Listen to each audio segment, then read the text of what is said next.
So as I'm sure some of you have seen, there's been a lot of noise around Auto Trader recently because they're making some changes that dealers, retailers aren't very happy about.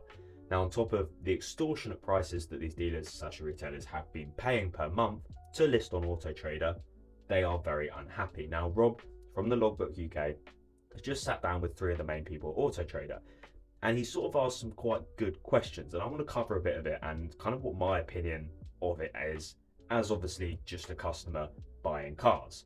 Now, what's clear in this is that Auto Trader care far more about the customer, the people like me, than the retailer, which at face value you might think that's good, they care more about us, but that's not the point. The point is they obviously think they can make far more money improving the customer's experience. I guess if there's no customers, there's no dealers, there's no retailers, but I would expect looking at these retailers paying thousands and thousands of pounds per month for packages within Auto Trader, that would be a big proportion of their income. But the changes they're making and their reluctancy to change things based on feedback they've had from retailers actually suggests to me that that isn't a big proportion of their income, because they're taking the risk of pissing these people off, and they really have, because they think that improving the experience for the customer brings them more long term. And that was very clear with this whole interview. Now, another thing that Rob points out is that they're making a lot of mistakes, and they're obviously bringing a load of new features in and not kind of making sure that the features they brought in already are stable, are working as they should. And I think that's a mistake. And in situations like this, it just gives the people who are unhappy, like Rob and other dealers, sort of something else to pick out on and make their argument seem stronger.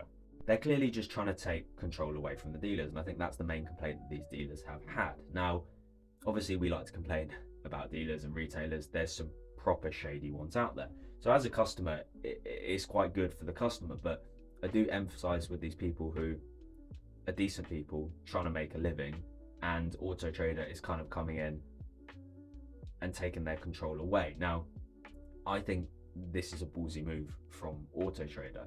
You run the risk of having these people just step away and go to another platform. The problem is, and I think Auto Trader understands this, it's such a monopoly at this point. Everyone knows Auto Trader. The first place I go to buy a car is Auto Trader, maybe Facebook Marketplace. They have a lot of power, and I think they understand that even with these changes, a lot of people are going to stick with them, which is kind of sad, and it's kind of an abuse of power. They should be working with both the customer and the retailer equally, but I don't see that happening.